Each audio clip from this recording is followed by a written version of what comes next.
The Deception. Chapter 1. The Briefing. In the dimly lit room of a classified CIA facility, Agent David Brooks sat across from his superior, Director Susan Carter. The walls, lined with maps and confidential documents, hummed with the tension that always accompanied these high-stakes meetings. A single lamp cast a harsh light on the dossier before him, filled with intelligence reports and surveillance photos. Brooks could sense that this wasn't a routine briefing.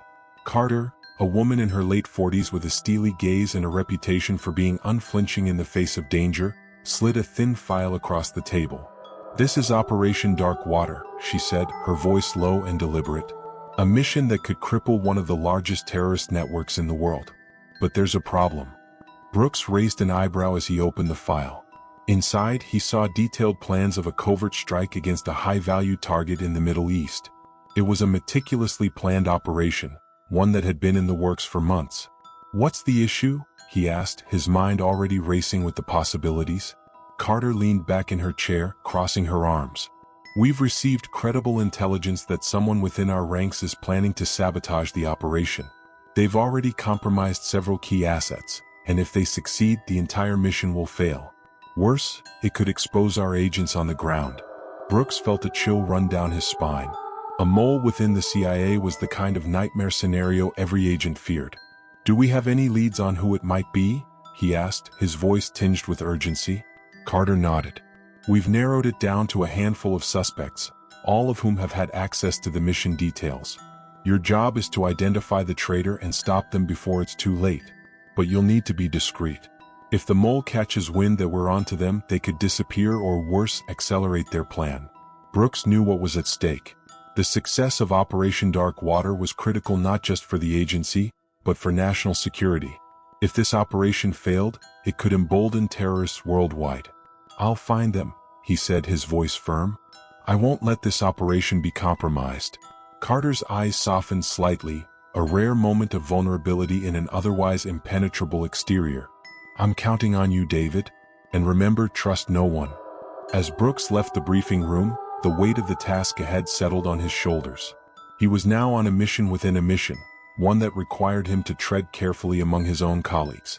The line between ally and enemy had never been more blurred, and the consequences of failure were unthinkable. The hunt for the mole had begun. Chapter 2. The Suspects. Agent Brooks sat in his modest office, the file on Operation Dark Water spread out before him. His mind churned with the names of the suspects Carter had mentioned. Each of them was a seasoned professional, with years of service and countless successful missions under their belts. The thought that one of them could be a traitor was unsettling, to say the least. The first name on the list was Agent Laura Mitchell. She was a brilliant analyst with a knack for connecting seemingly unrelated pieces of intelligence. Her insights had been invaluable in planning the operation.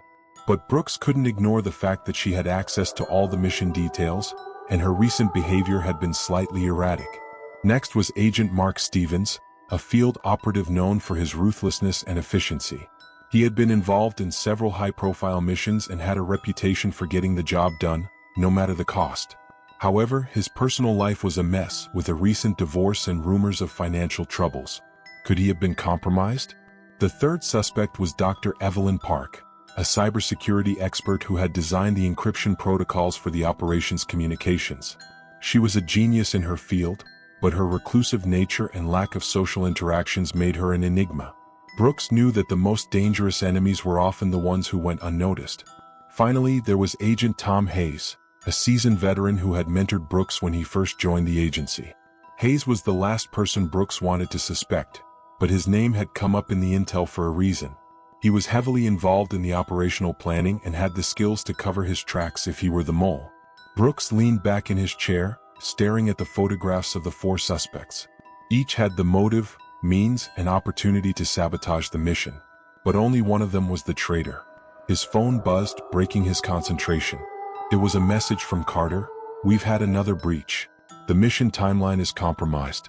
You need to move faster." Brooks clenched his jaw. The mole was getting bolder and time was running out. He had to start questioning the suspects, but he knew that one wrong move could tip off the traitor. He decided to start with Laura Mitchell.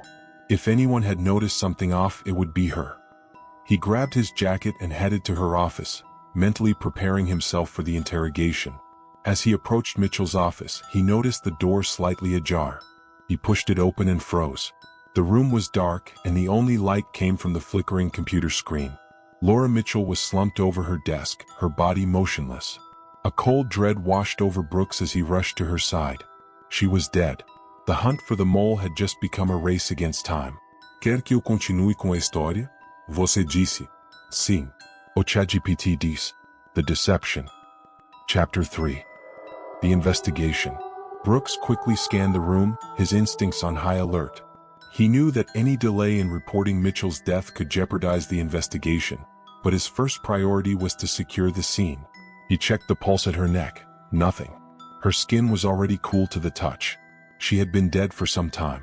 A quick assessment of the office revealed no obvious signs of a struggle. The chair was slightly askew and her computer was still on, displaying a half-written report. Brooks' gaze fell on a small syringe near her hand. Poison, he thought grimly. It was the kind of clean, efficient kill a professional would use. He pulled out his phone and called Director Carter. Laura Mitchell is dead, he said, his voice steady despite the storm of thoughts racing through his mind. It looks like she was poisoned. There was a pause on the other end before Carter responded, her voice tight with controlled anger. Secure the scene. I'll have a forensics team there within minutes. And Brooks, this changes everything. Whoever did this is getting desperate. Brooks hung up and took a step back, giving the room a final sweep with his eyes. His suspicion that the mole was someone with access to the inner workings of Operation Darkwater had just been confirmed. But why kill Mitchell? Was she getting too close to something, or was her death a warning to others? He needed answers, and he needed them fast. The forensics team arrived within minutes, led by Agent Samantha Torres, one of the agency's best crime scene analysts. Brooks stepped aside as they began their work, watching as Torres methodically examined the syringe, took samples from the computer, and bagged Mitchell's personal effects. This was a professional hit, Torres said, glancing at Brooks. No fingerprints on the syringe, and it looks like a fast-acting toxin. Whoever did this knew what they were doing. Brooks nodded. Can you trace the poison? We'll try, Torres replied, her tone non-committal. But if it's something custom-made, it could take time. Time they didn't have. Brooks left the forensics team to their work and returned to his office. He needed to think, to put the pieces together. With Mitchell gone, the list of suspects had narrowed, but it also meant the mole was becoming more dangerous. Whoever it was had just eliminated a potential threat. He couldn't ignore the possibility that one of the remaining suspects might be next. Brooks considered his options. Agent Stevens was next on his list, but confronting him directly could be risky. Stevens was known for his temper and had the skills to turn the tables if he felt cornered. Dr. Evelyn Park was another possibility, but her secluded nature made it difficult to approach her without raising suspicion. And then there was Tom Hayes. Brooks' mentor was the hardest to suspect, but also the most experienced. If Hayes was the mole, he would be the most formidable opponent. Brooks needed to dig deeper to find a way to flush the traitor out without tipping his hand. He decided to revisit Mitchell's files, hoping to find a clue she might have uncovered before her death. As he sifted through her digital records, a particular document caught his eye. It was an encrypted file, one that Mitchell had accessed just hours before her death. The file's origin was marked as classified, beyond even Brooks' clearance level. But Mitchell had found a way to open it. His heart pounded as he tried to access the file, only to be met with an access denied message. He needed Dr. Park's help to break the encryption. It was risky, but Brooks had no choice. If this file held the key to identifying the mole, he had to get to it before anyone else did. Leaving his office, Brooks made his way to the cybersecurity wing, where Park's workspace was located. As he approached, he noticed the faint glow of her computer monitors through the glass door. He knocked softly, then entered. Dr. Evelyn Park looked up from her work, her expression unreadable behind her thick glasses. "Agent Brooks," she said, her voice as cool as ever. "What brings you here?" Brooks handed her a USB drive with the encrypted file. "I need your help with this. It's a matter of national security." Park took the drive without a word and plugged it into her computer. As she began working on the encryption, Brooks watched her closely.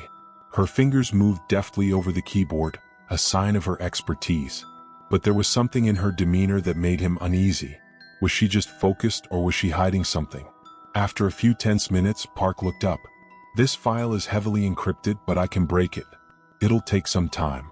Brooks nodded, masking his apprehension. "I'll wait." As Park worked, Brooks couldn't shake the feeling that he was being watched, that every move he made was being scrutinized. The atmosphere in the room grew heavier with each passing second, the silence punctuated only by the sound of Park's typing.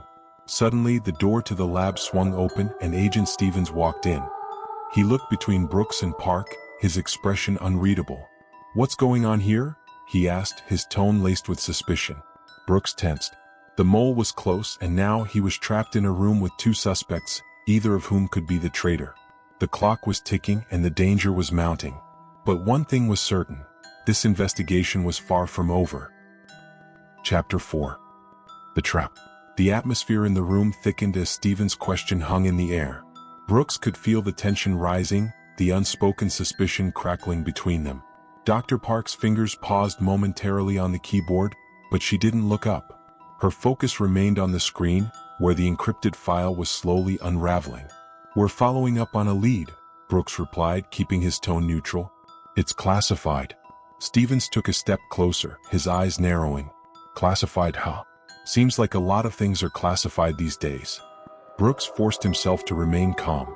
The last thing he needed was to provoke Stevens, especially when they were so close to potentially breaking the encryption. "You know how it is, Mark. Need-to-know basis.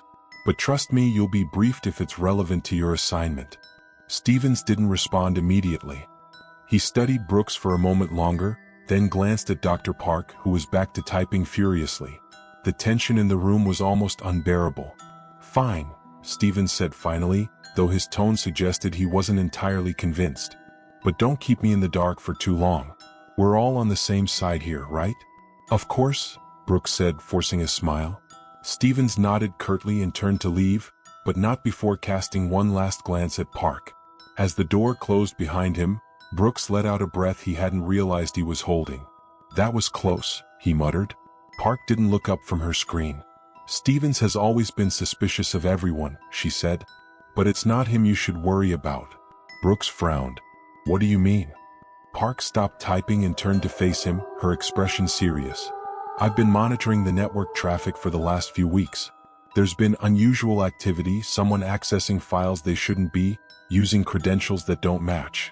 I didn't know who to trust, so I kept it to myself, until now." "Why didn't you report this sooner?" Brooks asked, a mix of frustration and curiosity in his voice. Park shook her head. "I didn't have enough proof. And given what's been happening, I wasn't sure who might be involved. But I think whoever killed Mitchell is the same person behind the breaches." Brooks absorbed this information, his mind racing. Park's revelation complicated things, but it also provided a new lead. If she was right, the mole was getting sloppy, leaving a digital trail that could be their undoing. "How close are you to breaking the encryption?" he asked. "Almost there," Park replied. "But once I do, there's no telling what might happen. If the mole has set up any triggers, accessing this file could alert them." Brooks knew she was right. They were walking a tightrope, and one wrong move could alert the traitor. "Do it," he said after a moment. "We can't afford to wait." Park nodded and resumed her work. Brooks stood by, every muscle tense, ready to react to whatever came next. He watched as lines of code scrolled across the screen, each one bringing them closer to the truth. Finally, the encryption broke and the file opened. Brooks leaned in, his eyes scanning the contents.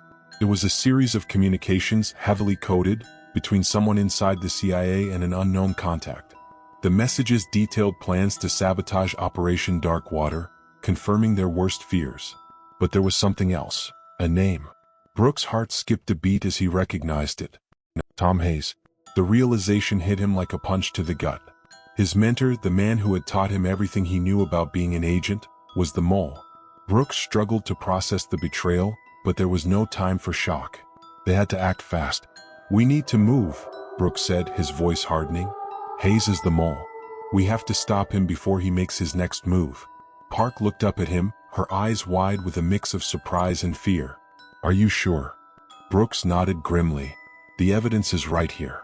We need to secure him and get this information to Director Carter. Now."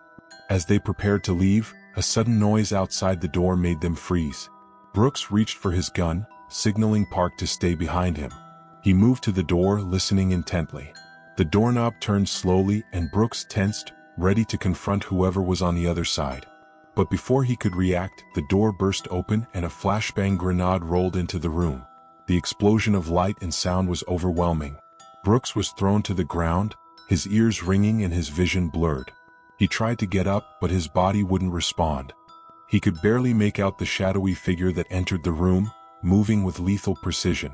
As darkness closed in, Brooks realized they had walked right into a trap. And now the mole was one step ahead.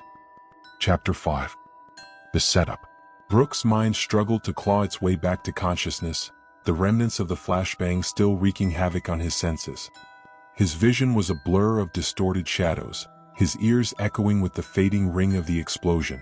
But as his body slowly began to obey his commands, the reality of his situation hit him hard. He was on the floor of Dr. Park's lab, disoriented and vulnerable. Beside him, Park was just beginning to stir, her hand clutching the edge of a desk as she tried to pull herself upright. The room was silent now, eerily so, and the figure who had burst in was gone, leaving only the faint smell of burnt explosives in their wake. Brooks groaned as he forced himself to sit up, his head pounding. He had been blindsided and the consequences could be catastrophic. His hand instinctively went to his sidearm, still holstered but of little use if they were already too late. "Park?" he rasped, shaking her shoulder. "We have to move. Now." She nodded weakly, still dazed, but determination flashed in her eyes. Together, they staggered to their feet, the urgency of the situation cutting through their pain. Brooks scanned the room, noting that the computer screens were dark, the encrypted file gone. The mole had covered their tracks, and any evidence they had uncovered was likely destroyed. "Hayes knew we were close," Brooks said, his voice filled with frustration. "He must have been monitoring us." "But how?" Park whispered, clutching her head. "Unless..." Brooks' eyes widened as realization dawned on him. "Unless there was a second mole, someone feeding him information in real time. Someone we didn't suspect." The pieces began to fall into place, but they were still missing crucial details. Brooks cursed under his breath.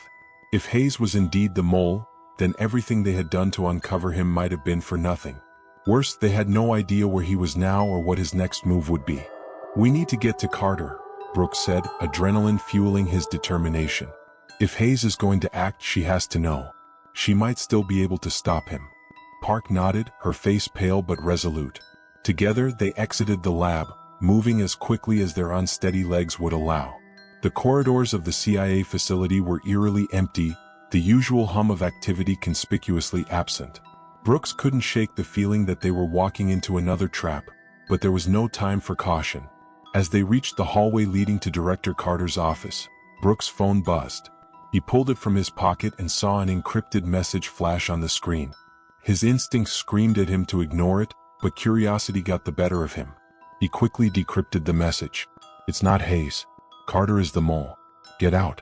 Brooks stared at the screen, his blood running cold. His mind raced, trying to process the information. Could it be true? Was Carter the one behind everything?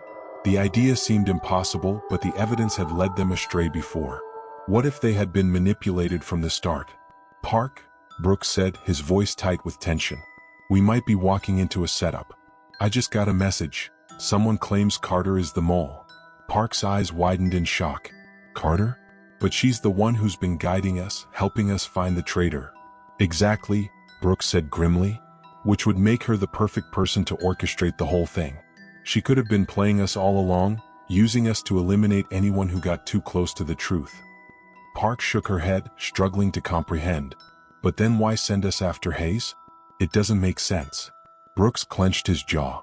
"It makes perfect sense if she wanted to distract us, to buy time to cover her tracks.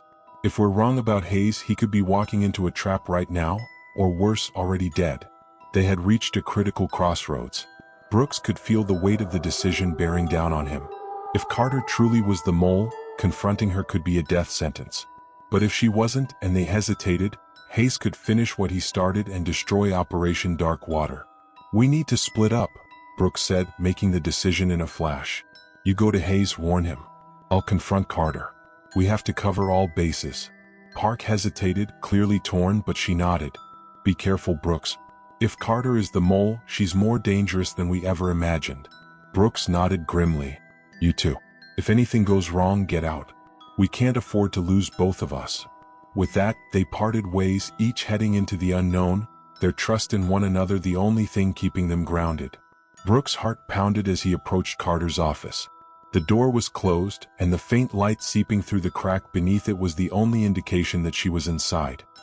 He paused for a moment, steeling himself for what was to come, then opened the door without knocking. Carter looked up from her desk, surprise flashing across her face. Brooks? What are you doing here? I thought you were with Park, following up on the leads. Brooks didn't lower his gun as he stepped into the room, his eyes locked on hers. We were. But now we have new information. Hayes wasn't the mole. Carter's expression shifted, a subtle tightening of her jaw that Brooks didn't miss. What are you saying, Agent Brooks? Put that weapon down. No, Brooks said, his voice cold. Not until you tell me the truth. Are you the mole, Carter? Have you been playing us from the start? The room was suffocatingly silent. For a moment, Carter said nothing, her gaze locked on Brooks. Then, slowly, she leaned back in her chair, a smile creeping onto her lips. Well done, Brooks, she said, her voice low and dangerous. You're smarter than I gave you credit for. Brooks' blood ran cold as the truth settled over him like a shroud. Carter's smile widened, her eyes gleaming with a dark satisfaction. But before he could react, she reached under her desk, triggering a silent alarm.